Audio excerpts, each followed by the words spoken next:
रविशंकर प्रसाद जुड़ गए हैं। एक मिनट सर, एक मिनट अभी अब मुझे जानकारी मिल रही है। रविशंकर प्रसाद इस समय मेरे साथ जुड़ गए हैं। बहुत बहुत धन्यवाद रविशंकर प्रसाद जी, समय निकालने के। रविशंकर प्रसाद जुड़ गए मेरे ख्याल से।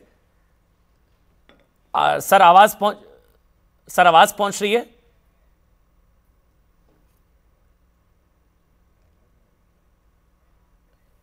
जी रविशंकर प्रसाद जी, जो सवाल स्मृति जी से पूछा वही आपसे पूछ लेता हूं। क्या 29 की तैयारी करनी चाहिए फिर ऑपोजिशन को अब, क्योंकि अब तो प्रधानमंत्री ने भी गारंटी दे दिया हैट्रिक की 2024 में? 29 की तैयारी करे इंडिया अलायंस? रविशंकर जी देखिए, पहली बात आप जान लीजिए कि हम किसी भी चुनाव को हल्के में नहीं लेते हैं, और माननीय मोदी जी तो बिल्कुल नहीं लेते और अमित शाह जी बिल्कुल नहीं लेते, ये आप जान लीजिए। आपने देखा होगा उत्तर प्रदेश के विधानसभा में इतनी बड़ी जीत हुई थी, याद होगा आपको, और next day Modi ji road show कर रहे थे अहमदाबाद में, याद है कि नहीं याद है आपको? बताइए। तो यह है मोदी जी, और हम लोग को भी अच्छा लगता है, खुद भी मेहनत करते हैं, हम लोग को भी मेहनत करवाते हैं। ये जो पूरी जीत है अमन जी, इसको जरा सा मैं थोड़ा आपके दर्शकों के लिए रखना चाहूंगा। ये भारत के लोकतांत्रिक व्यवस्था में एक बहुत बड़ा बदलाव है। मोदी की गारंटी ये कोई सिर्फ शब्द और नारा नहीं है कि मोदी है तो मुमकिन है। जनता इसको देखती है और विश्वास करती है कि मोदी गारंटी मतलब जमीन पे आता है। अगर बिना पैसे दिए कोरोना का टीका लगता है तो लगता है, मोबाइल पे खबर आती है, बैंक अकाउंट में पैसे आते हैं, लाडी लक्ष्मी में पैसे आते हैं, सड़कें दिखाई पड़ती हैं, भारत की सुरक्षा दिखाई पड़ती है, भारत का सम्मान दिखाई पड़ता है। तो ये जो है ना, ये बहुत बड़ी बात है। और जात पात से ऊपर उठकर सारे एग्जिट पोल, एंट्री पोल को दरकिनार करते हुए जो जवाब दिया है तीनों प्रदेश की जनता ने, वो बहुत ही निर्णायक जवाब है। अच्छा रवि जी, आपने मोदी की गारंटी जिसका जिक्र किया, आपने बोला ये कोई वाक्य नहीं है, लेकिन मोदी पर निजी हमला हार की गारंटी बन जाता है? वो जिन शब्दों का इस्तेमाल किया आप लोग पूछ रहे हैं। बिल्कुल दिया है, नहीं बिल्कुल खुश है। ये कोई पहली बार हुआ है क्या? 19 में याद है चौकीदार, मैं तो बोल नहीं सकता हूं राहुल गांधी ने क्या क्या कहा था, याद है ना आपको? अभी देखिए आप, और क्या जनता ने जवाब दिया है। तो वैसे तो मोदी जी कहते हैं जितना मुझे गाली पढ़ोगे उतना ही मेरा वजन बढ़ता है। माता जी ने कहा था चौकीदार चोर है। तो चलिए छोड़िए, ये उनका अस्तर है, मेरा अस्तर वो नहीं होगा, नहीं हम करेंगे, और मैं उस बहस में जाऊंगा भी नहीं। मैं बड़ी बात क्या कहना चाह रहा हूं कि देश के लोकतंत्र में एक नया विश्वास बना है कि जात पात से ऊपर उठकर सुशासन, जवाबदारी वाला शासन और नेता पर आस्था।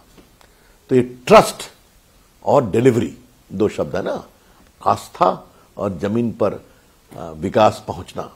तो जब ये दो होता है तो ये जवाब आता है। मैं बता रहा था इसी समय, क्या नीतीश कुमार, राहुल गांधी भी एक चीट पकड़ लिए कि मैं जाति जनगणना कराऊंगा, जाति जनगणना कराऊंगा, और मोदी जी ने क्या कहा, मेरी जाति क्या है? मेरे लिए गरीब जाति है, महिला जाति है जी, युवा जाति है, किसान जाति है, और मैं इसके लिए काम करूंगा। और देखिए जो पूरी तीनों प्रदेश हैं, हिंदी पट्टी के प्रमुख प्रदेश हैं, जहां बड़ी संख्या में आदिवासी भी हैं, बड़ी संख्या में पिछड़े हैं, अति पिछड़े हैं, हाँ? और क्या जवाब दिया देखा आपने? कोई बात से डिगे कुछ नहीं। आपके भूपेश बघेल तो वही कहते ही थे कि मैं छत्तीसगढ़िया हूं, है ना, बाकी लोग कौन है, कहां निपट गए। तो भ्रष्टाचार करोगे, लूट करोगे, क्या क्या करोगे तो पिटोगे। और दूसरी बात की ईडी का क्या क्या हंगामा नहीं किया गया। मोदी जी खाली ईडी के सारे जीतना चाह रहे हैं, क्या जवाब दिया गया? तो इस तरह की जब बातें की जाती है, जनता उसका जवाब देती है। और जो ईडी का ज्यादा शोर मचा रहे थे रवि जी, उनको वो एक ईमानदार, कट्टर ईमानदार पार्टी, अब किसी भी राज्य में 1% से ऊपर वोट नहीं मिला, 1% भी शायद टच नहीं किया किसी भी राज्य में। बहरहाल ये उत्तर दक्षिण का जो बंटवारा वाला, आपने भी सर खबर देखी होगी, पूरा दिन जो चली है, वो कांग्रेस पार्टी जो कर रही है, वो बंटवारे वाला कार्ड जो चल रहा है, उस पर कोई एक आपका रिएक्शन सर? ऐसा है तो फिर पिटेंगे। छोड़ दीजिए ना, छोड़ दीजिए, और क्या बोलेंगे?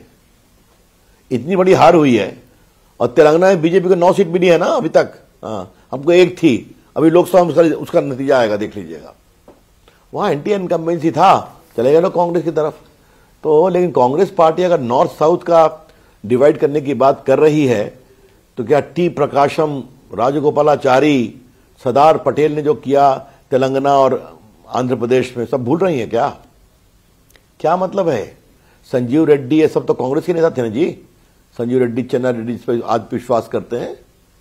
तो क्या कांग्रेस पार्टी उन महान नेताओं के जिन्होंने फ्रीडम स्ट्रगल में काम किया, ये सबको भूल रहे हैं क्या?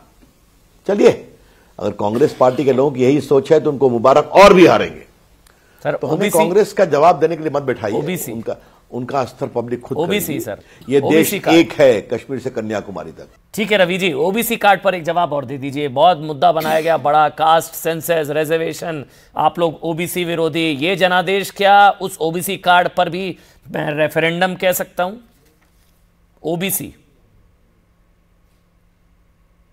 मतलब देखिए, अब बीजेपी पिछड़ों, अति पिछड़ों का पूरा सम्मान करती है और करेगी।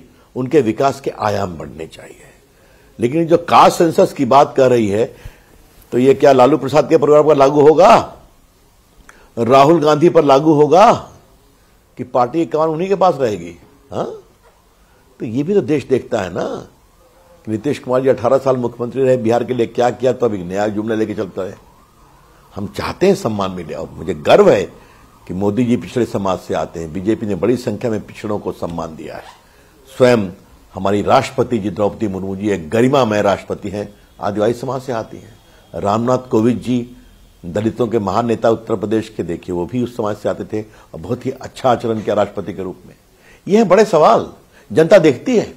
आज गांव गांव में, आदिवासी गांव में लोग मोबाइल फोन यूज करते हैं, लोग सोशल मीडिया पर यूज करते हैं, उनके बैंकों में डिलीवरी होती है। और जब एक राष्ट्रपति उनके परिवार से पहली बार मोदी जी बनाते हैं तो इसका उन्हें संवैधानिक गर्व भी होता है। तो क्या समझते हैं ये चीजें नहीं होती नीचे में क्या?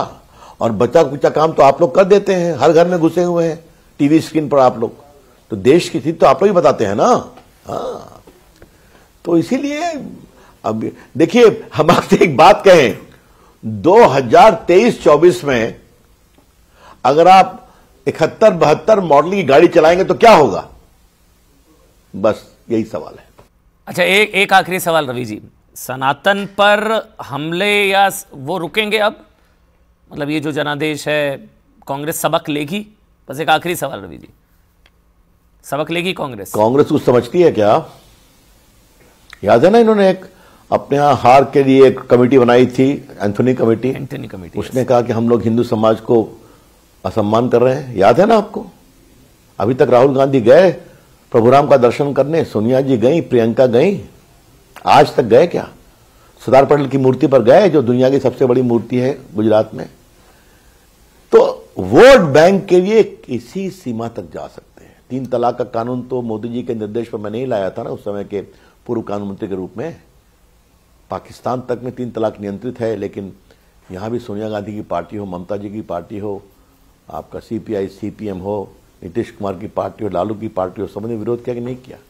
तो वोट बैंक कहां तक जाएगा और क्यों जाएगा? अभी जो राजस्थान में गला काटा गया, उस पर कुछ लोगों ने बोला क्या? इतना बड़ा अपमान किया गया सनातन का स्टालिन जी के पुत्र के द्वारा, कोई जवाब दिया इन्होंने?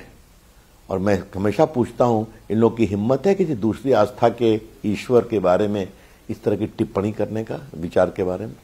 कभी नहीं करेंगे, या करने की हिम्मत नहीं होगी। यही तो है वोट बैंक। तो उसका रिएक्शन तो हुआ है ना।